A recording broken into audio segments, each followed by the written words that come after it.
My first reaction to trailers for City of a Thousand Planets was that it looked like a fun piece of sci fi entertainment, most likely having nothing new to offer.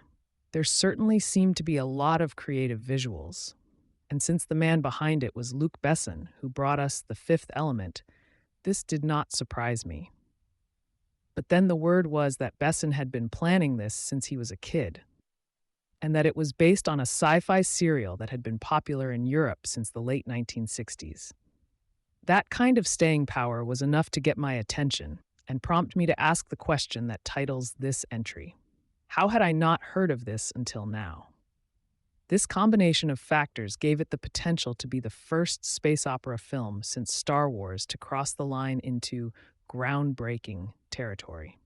I was actually beginning to get excited. Now, part of that had to do with the prospect of digging into this new original material.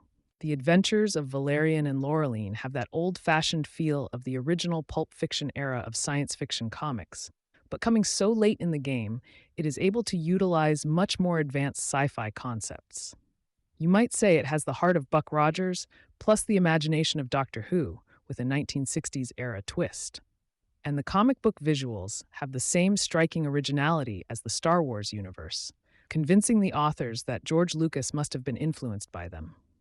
There's one short scene in the movie, for example, where our heroes escape an attack by jumping into a garbage chute. I almost gagged until I remembered this material came first, and then it was totally cool.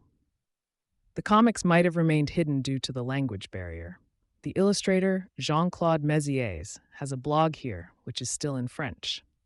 The original serials were eventually published into about 14 novellas, and you can get a sample of some of Pierre Christin's interesting early content at these Wikipedia articles.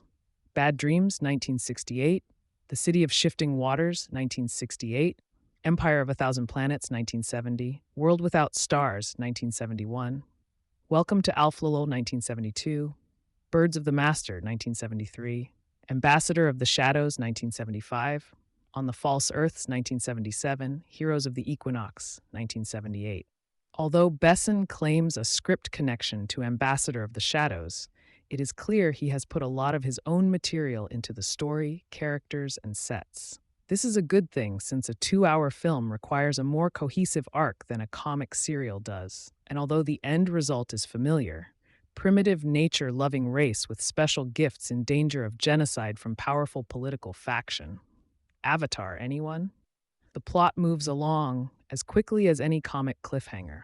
An example of Besson's influence is the Alpha space station, which is modeled after Point Central from the comics. A city made up of lots of different alien subsections all stuck together.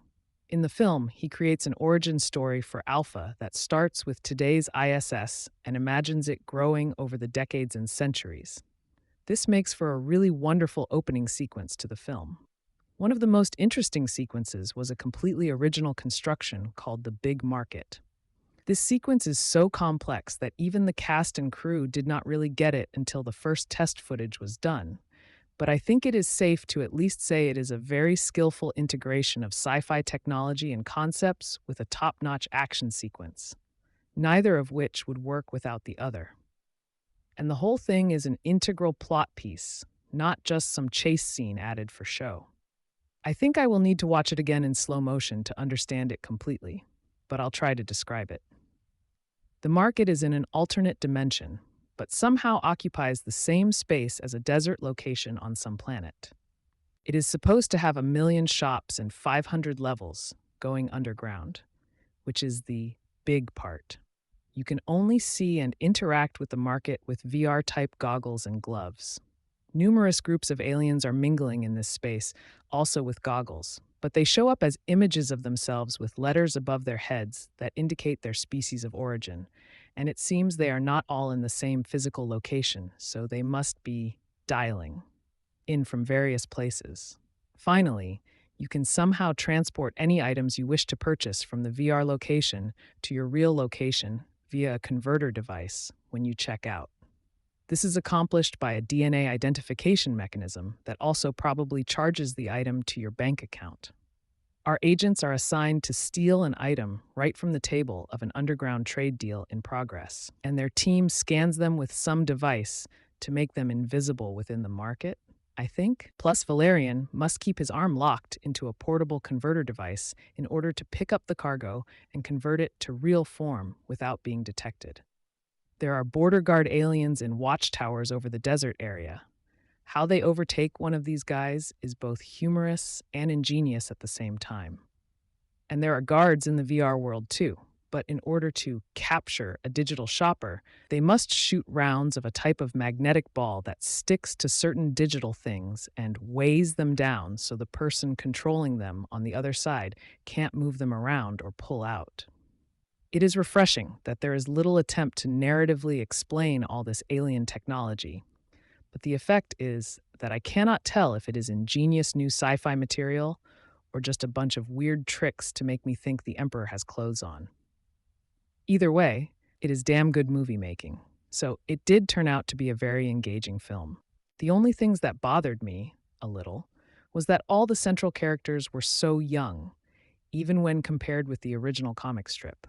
My guess is that with the large body of material to draw from and our director's passion for the subject matter, he intends to do more movies and wants to make sure his main characters remain young and available for many years to come.